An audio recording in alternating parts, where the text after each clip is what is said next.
tango ekoki oyoyo tango yangoyo ekoki Papa Stéphane Balamwange oyeye.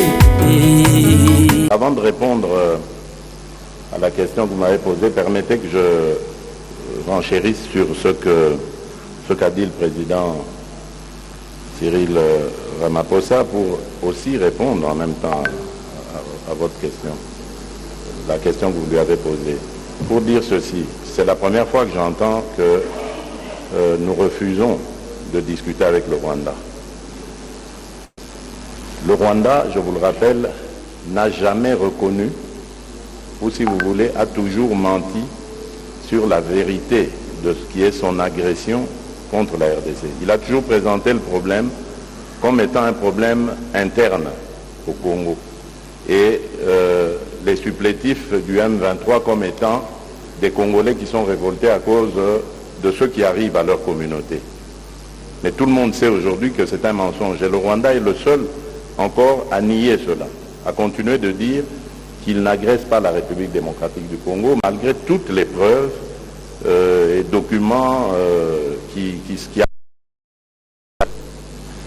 Donc vous comprenez que dans une telle situation, c'est très difficile de discuter avec le Rwanda puisqu'il renie son véritable rôle et qui plus est veut nous ridiculiser en nous envoyant un groupe ou un groupuscule même d'individus qui ne sont que des faire-valoir pour discuter avec un gouvernement comme le nôtre, légitime et reconnu internationalement.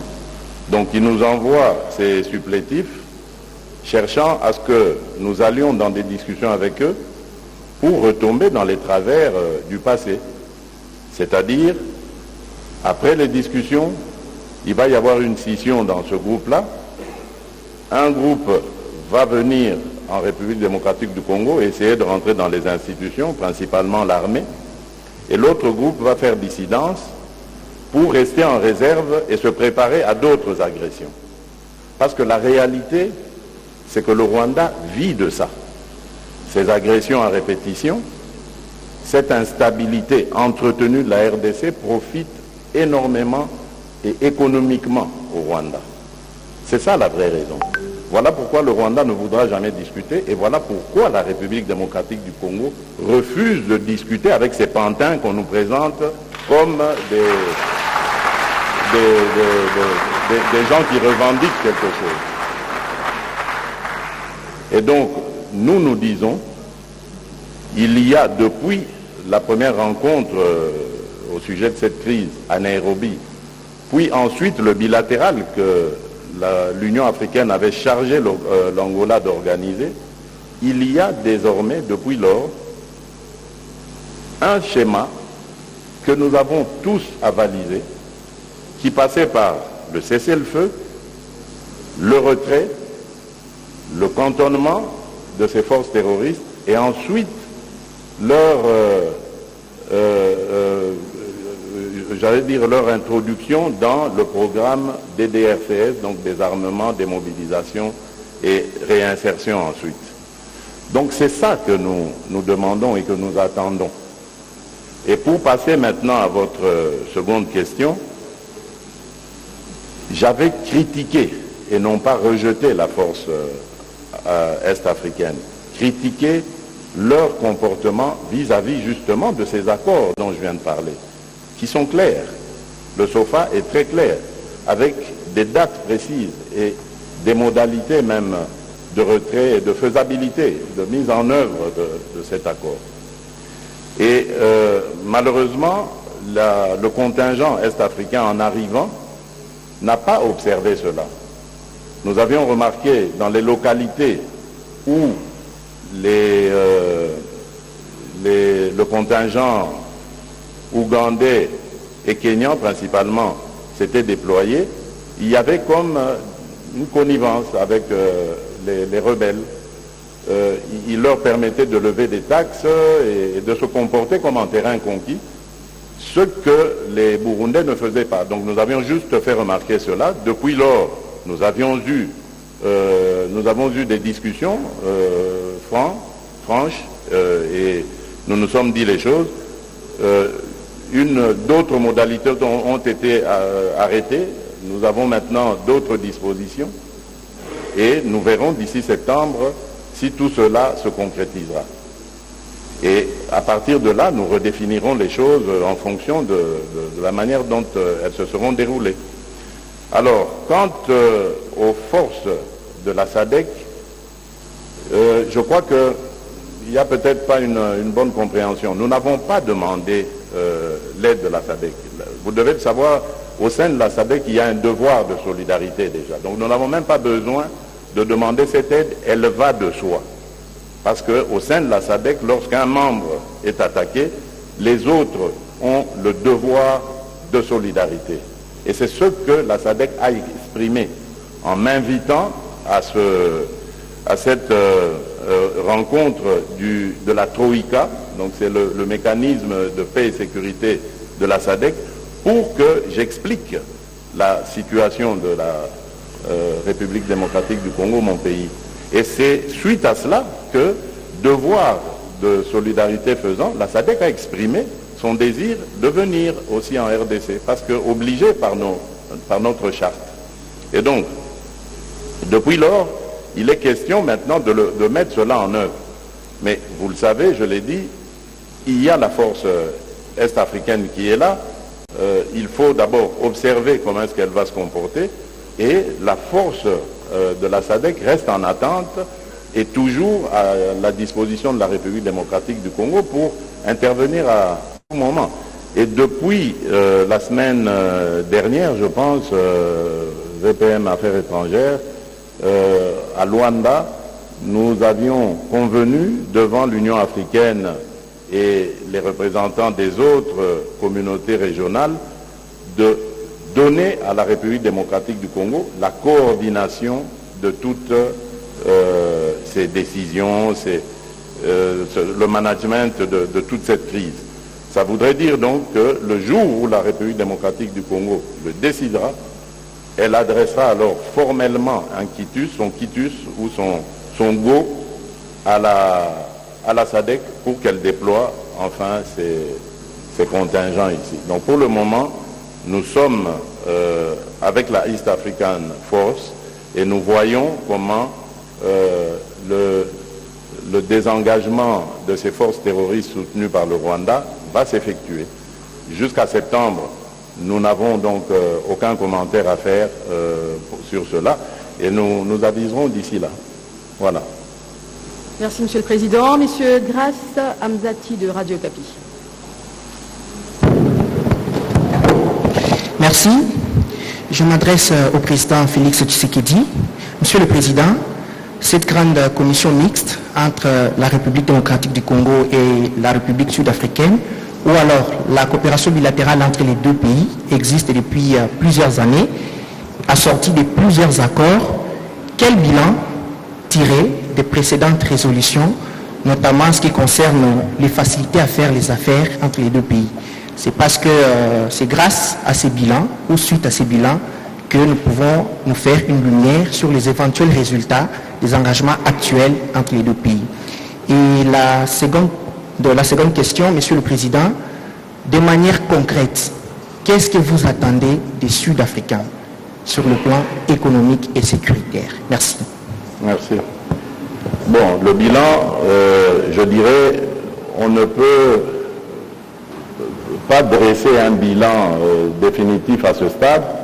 Les relations internationales étant pérennes, inscrites toujours dans la continuité, dans l'éternité, je peux dire que jusqu'ici, ce qui s'est passé était bien, nous pouvions mieux faire. Et c'est ce que nous sommes en train de faire maintenant. Il y a toujours, dans les relations internationales, la possibilité d'améliorer les choses. Et c'est ce sur quoi nous nous sommes penchés cette fois-ci. Vous avez bien entendu le président Cyril Ramaphosa le dire, mais avant, dans le compte rendu du vice-premier ministre, ministre des Affaires étrangères également, on a insisté sur le fait que nous allons devoir faire le suivi et la mise en œuvre de cela. Parce que ces résolutions ont toujours été prises et répétées en vœux pieux, et aujourd'hui nous allons tout mettre en œuvre pour que cela devienne réalité. Et surtout en ce qui concerne le milieu des affaires, parce que comme vous le savez, la difficulté qu'a l'Afrique aujourd'hui, c'est de commercer avec elle-même.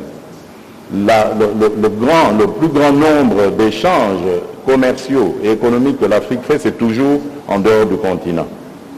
Le taux d'échange entre Africains est de 16%, si mes souvenirs sont bons, et c'est très très peu, alors que l'Afrique, c'est un continent de près de 2 milliards d'habitants, un marché de près de 2 milliards d'habitants. Et si nous résolvons le problème de l'intégration continentale, je crois que nous allons arriver à devenir une puissance économique et commerciale qui rivalisera avec les autres puissances économiques et commerciales de ce monde. Donc nous avons besoin de davantage accentuer la coopération entre nos États. J'ai parlé tout à l'heure de l'axe Pretoria-Kinshasa. Ça signifie, entre Kinshasa et Pretoria, vous avez deux pays qui sont potentiellement riches, qui sont démographiquement bien peuplés et qui peuvent, avec leur influence, booster toute la zone d'Afrique australe et l'amener à un autre niveau économique, ce que nous souhaitons tous. Bien évidemment, cela passe par davantage d'échanges et surtout de suivi des résolutions que nous prenons ici. Et c'est cela, pour répondre à votre dernière question, que j'attends de l'Afrique du Sud. Parce que nous avons dit les choses ici autrement qu'elles n'avaient été dites jusqu'à ce point, et j'espère aussi que nous allons les faire autrement qu'elles n'avaient été faites jusqu'à ce point. Voilà, merci. Alors, mesdames et messieurs de la presse, comme vous le savez, le programme est encore très long pour les deux chefs d'État. Ils sont attendus au Palais du Peuple. Et comme je viens de le dire, le communiqué final que nous allons mettre à votre disposition a vraiment toutes les réponses à vos questions. Et nous allons prendre, si vous le permettez, Monsieur le Président, juste deux petites questions, ou une petite dernière en tout cas. Oscar Mbal, directeur des infos de la RTNC. Merci madame. C'est une petite question que je vais adresser au président de la RDC au sujet du grand Inga, le communiqué final en affirmation. La ministre sud-africaine a mis l'emphase sur ce programme, ce grand projet, même le président Ramaphosa, c'est pour montrer l'intérêt attaché à ces grands projets Inga. Excellence, Monsieur le Président de la République, développeur australien sur le grand projet Inga, les groupes Fortescue Metal Limited, avec qui vous avez échangé à Davos, son président.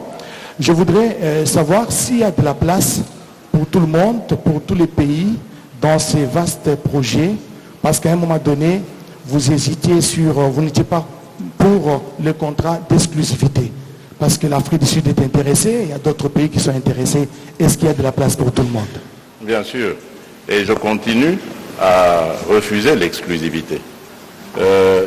Monsieur Andrew Forrest, puisque c'est de lui qu'il s'agit lorsque vous évoquez son entreprise Fortescue, connaît ma position, parce que dès les premiers instants où j'ai eu cet échange avec lui, je lui ai dit que je voudrais que le projet Inga soit un projet international, ouvert, multipartite, ouvert à plusieurs partenariats, et surtout les Africains.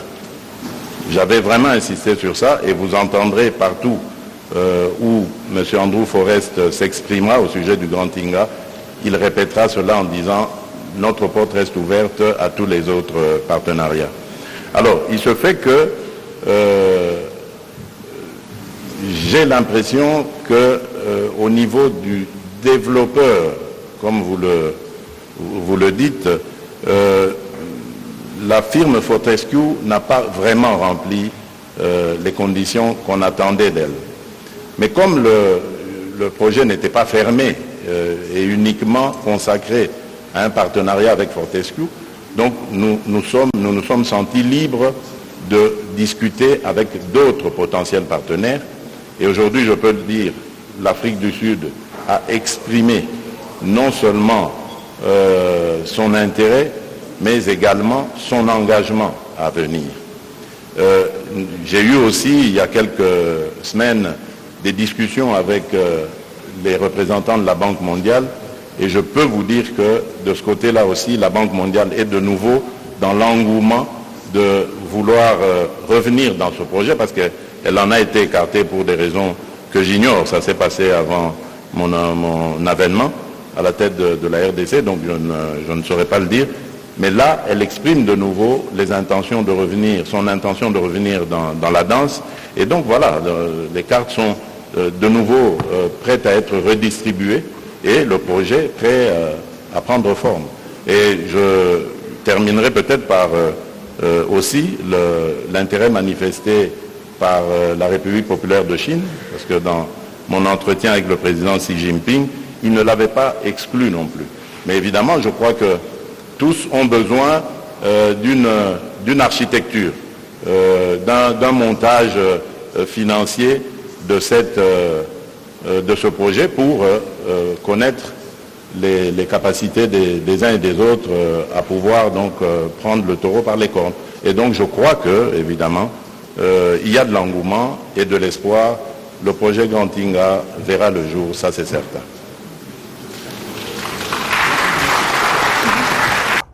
Cette question est à partir, comme nous leur avons promis, que les enquêtes.com tokokende tobanaki dans étape ya chapitre ya Katanga où etindikaka ye Soriano Nissim akende ko bloquer biloko ya Jekamine par rapport à la vente na d'armes. Alors, nous avons cherché à comprendre conclusion Yaoni où Antonio Guterres a pu dire devant la face du monde combien M23 baza suffisamment et lourdement armé. Le Col a une armée conventionnelle, détenant les armes et munitions supérieures même à la MONUSCO. Qui dit MONUSCO, ça veut dire Nations Unies, États-Unis, Russie. Batunyo sona bazana kati Nations Unies, bana manduki okokana na ba rebelle à M23 et c'était vraiment quelque chose d'utopique. Tolukisko koyeba les différents types d'armes au somba maki mingi na Ukraine. Mingi bakendeki kosomba yango na Russie. Il y a des armes de convention qui sont venues en Afrique du Sud, mais également en Turquie. Dans ces renforcements à coopération à Chine et la République démocratique du Congo sous la gestion de M. Kabila, énormément des armes ont été achetées. Souvenez-vous, défilé il y a le 30 juin 2010, nous étions en train de célébrer les 50 ans de l'indépendance. Ba image za na ba TV nyonso, armada militaire obimana défilé na triomphal. Je me demande si quelqu'un a déjà vu ça. Kagame azalaka invité à cette indépendance, la population a crié oyo PPRD a pesa kanzela batu nyonso basolwaka bakiti. Oye na manifestation d'indépendance, ozukiti wana ok na ba population bakendaka na bakiti nyonso zalaka na manifestation le 30 juin. Souvenez-vous. Il y avait de missiles solaires de toutes sortes et de toutes capacités. Je peux citer le nom, il y a MAG, il y a SMG, il y a PK-12, PK-13, il y a armes de toute qualité et zalaki. Na base logistique, il y a Ndolo. Na base logistique, il y a Kankokolo. En face, il y a un hôpital, il y a cinquantenaire. Na base logistique aérien, Awa, en face, il y a bateau bayaka koto aéroport babenga kango rare en face ya rare babenga kango base logistique batia moi et que kuyaka mo avion moko boye militaire ezalaka na entrée kuna na kati eza bebisika bako bomba ka be manduki be masasi mpona mapinga na biso. Et une fois le président de la République a été élu, l'IDPS, nous étions dans la festivité pendant 2 semaines tofetaka poudre kaka batunyo so bazako yenga Mokonzi a été sécurisé et ramené avec l'équipe qui était avec lui, na Béatrice. Et là, tout le monde, c'est les tractations. Fatia comme président, Nanako comme poste, le pays était encore sous la gestion de celui-ci. À cette période, toutes les armes, Oezalaki na kat ya demi-ap, on les déplacèrent la nuit et que na GLM, na résidence naïe privée. Et de la GLM, on ramenait toutes les armes qui étaient stockées à Kingakat.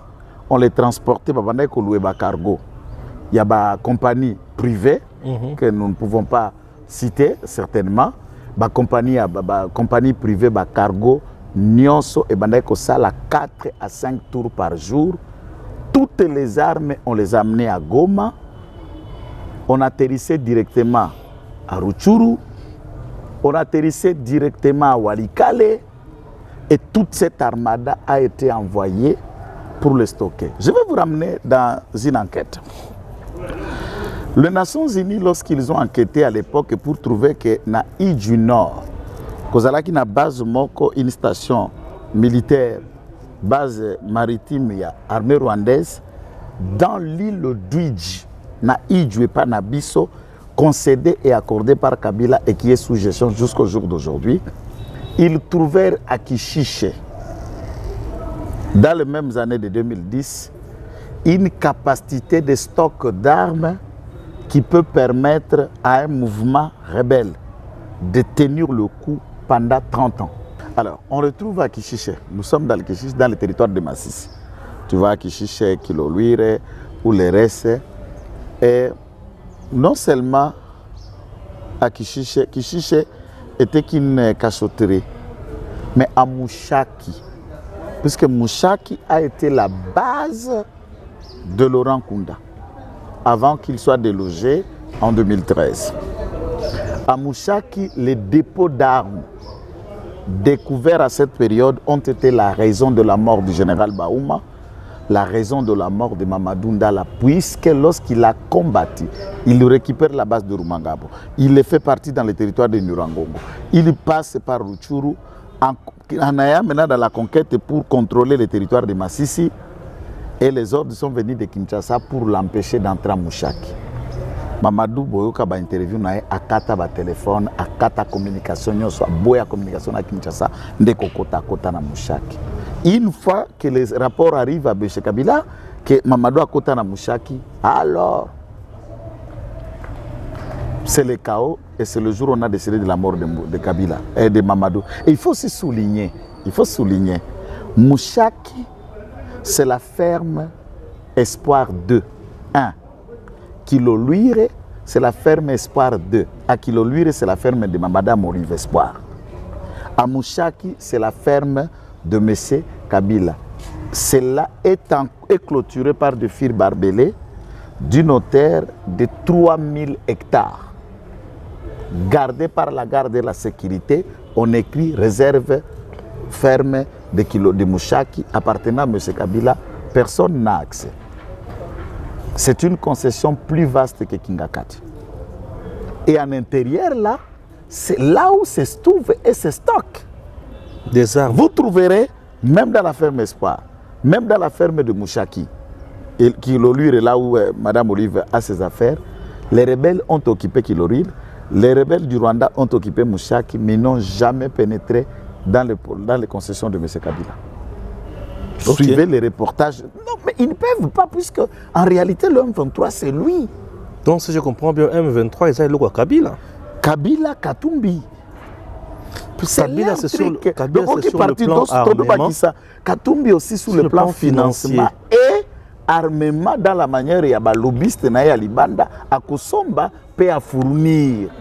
C'est dans ce contexte que Salomon Skadel répond, puisqu'il y a des contacts qu'il y a avec les troupes rebelles au bazar Ngambokuna, Bakuti Bertrand Bissimoa, tout le reste, dans la discussion, conversation montant et descendant, il y a eu Naba arme.